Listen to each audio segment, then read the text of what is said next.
Hi, this is Randy Lavick, and I'm sure you're wondering, why are we looking at the anatomy of a tweet? But a tweet shows you the way that you can connect up with communities, influencers, businesses, and causes that are important to your target market. So let's look at the anatomy of a tweet.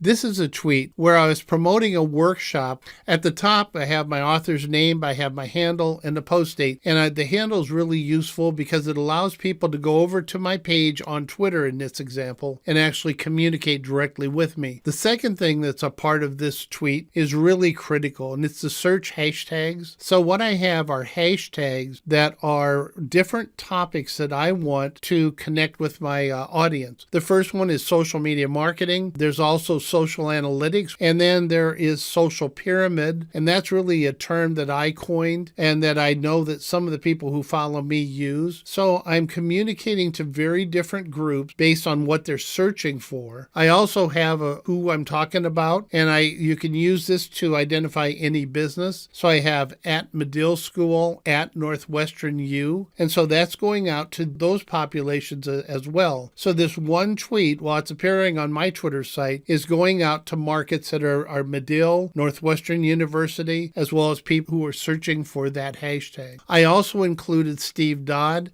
Steve is an influencer who has a lot of followers, so this goes out to him and to his audience. I also then have a community mention. The at NU Social Marketing is a community of people who follow my Coursera social media marketing course, as well as come to Northwestern to look for information on social marketing. The emoji, it's a way, again, of connecting more emotionally with the group. And when search analytics is performed, they do look at emojis as a way of your communicating. There's also the please retweet. And when they do a retweet, they're sending it out, of course, to their markets, which amplifies your message. Graphics are really key. What you want to have is a graphic because it sets your tweet apart from others. It draws the eye to it. In this case, I used a photograph of Northwestern University's arch, but I also use a site called Canva, canva.com, C-A-N-V-A, to create my own graphics for the content I'm putting out so that I can make sure I have a graphic there to draw people's attention. At the bottom, you have the action items. They can do a comment. They can do a retweet or a quote tweet. They can like it with a heart. They can also put it out as an email to people and can track it. And so some success tips. Hashtags are keywords that are used to link together communities and searchers, so select them carefully. I would recommend you use a tool like KW Finder or hashtagify.me to find the most effective ones. If you use keyword tools like KW Finder, they will provide you with search volumes to show you the terms and how much they're being used by people searching. Find the ones that are the most important to your target market and to the topic you're tweeting on. Second, we want to use ad handles to connect to key influencers and to get to the physical communities that oftentimes contain the exact target market we want to talk to. They're extremely effective when you're giving them relevant and timely content. And so I also like to do this. I will find content on one site. Let's say an influencer like Steve Dodd publishes a blog.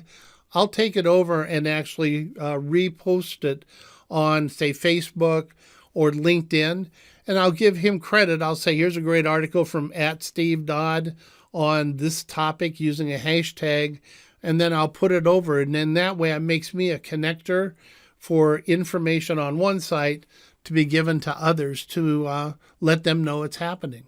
You should create a mix of new content that you do, the announcements that you want to make about them, but also retweeting and liking the works of others, especially the influencers, will grow your follower base.